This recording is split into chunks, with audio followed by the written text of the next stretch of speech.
परमात्मा राधा कृष्ण के चरणारविंदों में कोटि नमन। मित्रों को, जिज्ञासुओं को, धर्म प्रेमियों को, ज्योतिष विज्ञान प्रेमियों को हर हर महादेव बम बम भोले नमः शिवाय। मित्रों, प्रायः हमारे पास कुंडलियों के माध्यम से, कमेंट के माध्यम से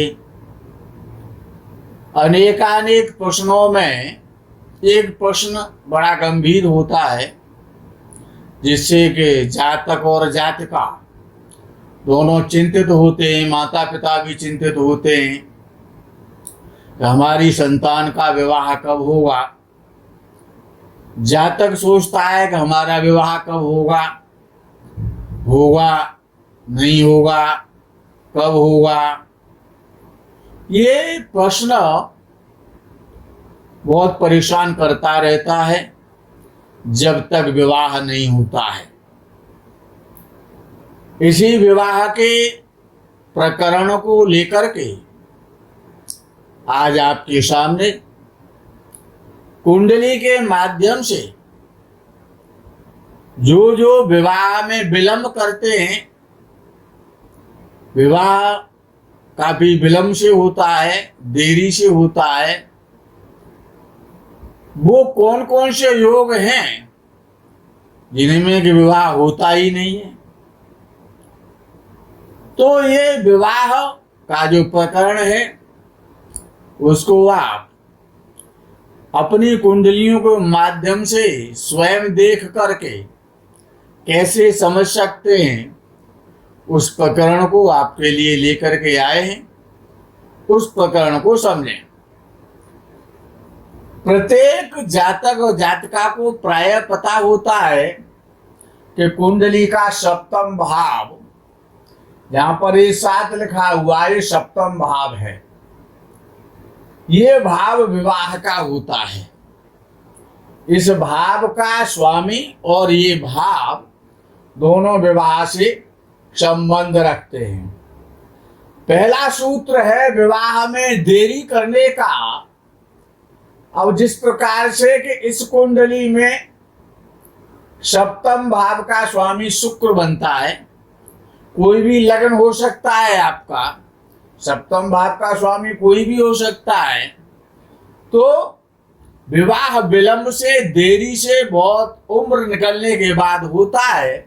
वो कैसे योग बनते हैं, उन योगों को आप समझें, अपनी कुंडली से देखें, चिंतित ना हो, समय की प्रतीक्षा करें।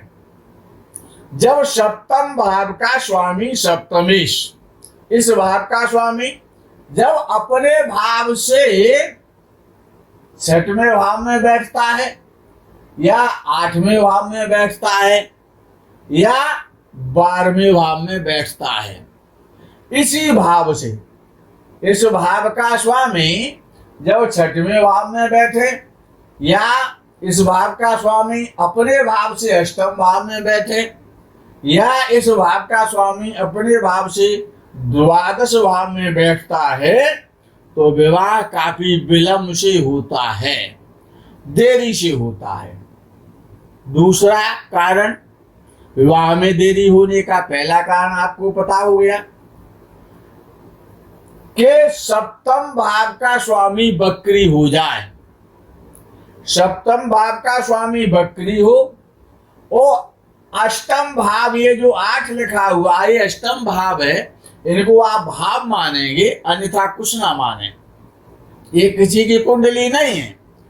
तो सप्तम भाव का स्वामी बकरी हो और अष्टम भाव में जब मंगल बैठता है तो विवाह देरी से होता है। 30वें या 32वें वर्ष में विवाह होता है।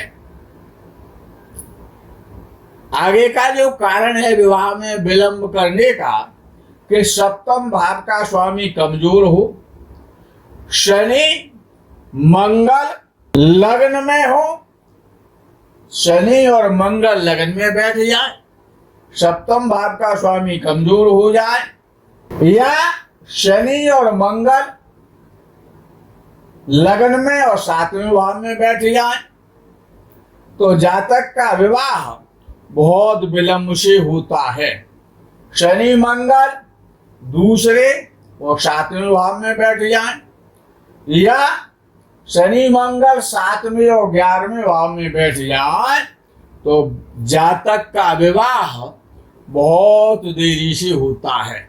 आगे का जो विवाह में देरी का जो कारण है कि शुक्र शनि से युति करें, शुक्र और शनि युति बना करके बैठे, कहीं पर भी बैठे, या शुक्र की दृष्टि शनि पर हो, शुक्र की दृष्टि शनि पर हो तो विवाह विलंब से होता है।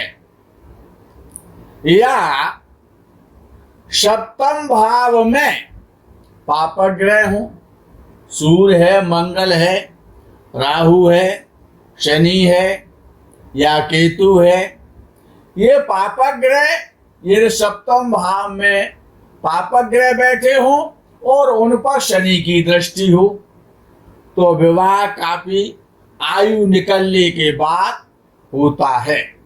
आगे का जो योग बनता है विवाह में देरी करने का कि शुक्र नीच राशि में हो, शुक्र नीच राशि में हो, सप्तमेश अस्त हो, शुक्र नीच राशि में हो कहीं पर भी हो और सप्तम भाव का स्वामी सूर्य के साथ बैठा हो, यानी अस्त हो जाए सूर्य के साथ बैठ करके, तो विवाह काफी देरी से होता है। या शुक्र नीच राशि का हो और सप्तमेश अस्त हो और 7वें भाव में चंद्रमा और राहु बैठे हो, चंद्र और राहु की युति हो, शुक्र नीच राशि का हो, सप्तम भाव का स्वामी सूर्य के साथ कुंडली में कहीं पर भी बैठा हो और अस्त हो तो विवाह बहुत देरी से होता है। या गुरु नीच राशि का हो, बृहस्पति नीच राशि का हो और लगन से या जहां पर चंद्र आपका बैठा हुआ है चंद्र से, लगन से या चंद्र से, बृहस्पति नीच राशि का हो, लगन से या जहां पर आपका चंद्र बैठा हुआ चंद्र से, 6वें भाव में हो, 8वें भाव में हो या 12वें भाव में हो, कौन? नीच राशि का बृहस्पति, तो विवाह काफी देरी से होता है और विलंब से होता है। शनि और चंद्र, शनि और चंद्र लगन में बैठे हो, दूसरे भाव में बैठे हो, सप्तम भाव में बैठे हो या 11वें भाव में बैठे हो तो, और शुक्र 7वें भाव में बैठा हो, शुक्र 7वें भाव में बैठा हो, कर्क वृश्चिक या मकर राशि का हो, कौन? शुक्र, यहाँ पर कर्क राशि हो या वृश्चिक राशि हो या मकर राशि हो। शनि और चंद्र या तो लगन में हो या दूसरे भाव में हो या 7वें भाव में हो या 11वें भाव में हो। शुक्र 7वें भाव में हो, कर्क या वृश्चिक या मकर राशि का शुक्र हो तो जातक का विवाह बहुत देरी से होता है, अति विलंब से होता है। आगे का कि लगनेश और सप्तमेश, लगन का स्वामी यहाँ का स्वामी लगनेश, सप्तम भाव का स्वामी सप्तमेश अपने स्थान से और षडाष्टक बना करके जब बैठते हैं तो विवाह अत्यंत विलंब से होता है। लगनेश और सप्तमेश एक दूसरे से 9वें और 5वें भाव में बैठे हो या छठवें या आठवें भाव में एक दूसरे से बैठ जाए, या तो नवपंचम बन जाए या फिर षडाष्टक बन जाए, लग्नेश का और सप्तमेश का, तो विवाह अत्यंत देरी के साथ होता है। अथवा तृतीय भाव में शुक्र हो, पापक ग्रहों के साथ हो, दूसरे भाव में शुक्र हो लेकिन पापक ग्रहों के साथ हो, त्रिकोण स्थानों में, यानी कि ये त्रिकोण है पंचम भाव और नवम भाव, त्रिकोण स्थानों में सप्तम भाव का स्वामी त्रिकोण स्थानों में नौवें भाव में या पंचम भाव में पापक ग्रहों के साथ बैठ जाए और सप्तमेश भी पापक ग्रहों के साथ हो, तो जातक का विवाह बहुत देरी के साथ होता है। आगे का जो प्रकरण है विवाह में देरी करने का, राहु दूसरे भाव में हो, शुक्र तीसरे भाव में हो, तो विवाह काफी देरी से होता है। लग्नेश की शुक्र से युति हो जाए, लग्न का स्वामी कोई भी हो सकता है, लग्नेश की और शुक्र के साथ युति हो, या अष्टम भाव का स्वामी अष्टमेश स्वग्रही हो, यानी अष्टम में बैठा हो, तो जातक का विवाह 32 वर्ष के बाद 32 से 35 वर्ष की अवस्था में हो पाता है। शुक्र तीसरे भाव में हो, सप्तमेश नवम भाव में हो, शुक्र तीसरे भाव में हो और सप्तम भाव का स्वामी नवम भाव में हो, तो भी विवाह 32 वर्ष के बाद होता है। पांचवें भाव में शुक्र हो, सातवें भाव में शनि हो, चौथे भाव में राहु हो, तो जातक का विवाह 35 वर्ष के बाद या लगभग होता है जाकर के। लगन में राहु बैठा हो, पांचवें भाव में शुक्र बैठा हो, तो भी जातक का विवाह काफी देरी से 35, 36 में 37वें वर्ष की अवस्था में होता है। शुक्र चंद्रमा से 7वें भाव में हो, चंद्र से शुक्र 7वें भाव में बैठा हो और बुध से चंद्रमा 7वें भाव में हो, शुक्र चंद्र से 7वें भाव में हो और चंद्र बुध से 7वें भाव में हो, अष्टम भाव का स्वामी पंचम भाव में हो, ऐसे जातक के प्रायः 3 विवाह होते हैं।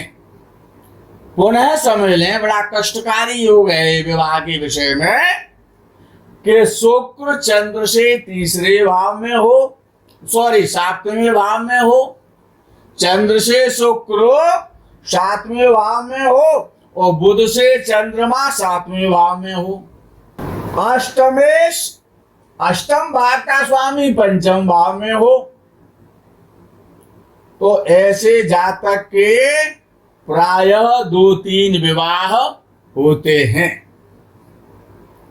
सप्तमेश और लग्नेश, सप्तम भाव का स्वामी सप्तमेश, लगन भाव का स्वामी लग्नेश, सप्तमेश और लग्नेश की युति हो जाए, सप्तमेश और लग्नेश एक साथ कहीं पर भी बैठ जाए, युति हो जाए, तो विवाह का योग अति शीघ्र बन जाता है। 21, 22 या 23 वर्ष की अवस्था में ही विवाह हो जाता है। लग्नेश और सप्तमेश की एक साथ युति होने का मतलब है कि विवाह बहुत शीघ्र हो जाएगा। चंद्रमा से 7वें भाव में चंद्रमा से 7वें भाव में और सप्तमेश मंगल से दृष्ट हो। चंद्रमा 7वें भाव में हो और सप्तम भाव का स्वामी मंगल से दृष्ट हो, मंगल की दृष्टि और सप्तम भाव के स्वामी पर पड़ रही हो और चंद्रमा स्वयं सप्तम भाव में बैठा हो, तो जातक का विवाह विज्ञापन या प्रचार के माध्यम से होता है। शादी.com पर जाना पड़ता है या न्यूज में एडवर्टाइज कराना पड़ता है, विज्ञापन देना पड़ता है, तभी जातक का विवाह होता है। चंद्रमा और सप्तमेश। अब विषय आता है कि किस दिशा में विवाह होगा, ऐसा पूछा जाता है। तो विषय आता है कि चंद्रमा और सप्तम भाव का स्वामी सप्तमेश, सप्तम भाव का स्वामी सप्तमेश और चंद्र, इनमें जो अधिक बली हो, अधिक बलवान हो और वो जिस दिशा में बैठा हो, यह चंद्रमा बली है तो वो जिस दिशा में बैठा है उसी दिशा से विवाह होगा। या सप्तम भाव का स्वामी अगर बली है और वो जिस भाव में जिस दिशा में बैठा है उस दिशा से विवाह होगा। यदि ये पूर्व दिशा है पहला भाव, चौथा भाव ये उत्तर दिशा है, सप्तम भाव स्वयं पश्चिम दिशा है और दशम भाव स्वयं दक्षिण दिशा है। तो इसी प्रकार से आप देख सकते हैं कि आपकी कुंडली में चंद्रमा बली है या सप्तम भाव का बली स्वामी है, वो जिस भाव में भी बैठा है, पूरब में बैठा है, उत्तर में बैठा है, पश्चिम में बैठा है या दक्षिण में बैठा है, जहां पर भी बैठा है उसी दिशा से और प्राय विवाह का योग बनता है। मित्रों, ये विवाह का प्रकरण अत्यधिक पेचीदा है, फिर भी जो आज आपको जो बोध कराया गया है ये काफी सटीक है, ये हमारे अनुभव में आया है। मित्रों, इस प्रकरण को यही विराम करते हैं, आगे के प्रकरण का आपको इंतजार रहेगा। तब तक के लिए हर हर महादेव, बम बम भोले नमः शिवाय। जय गौ माता की।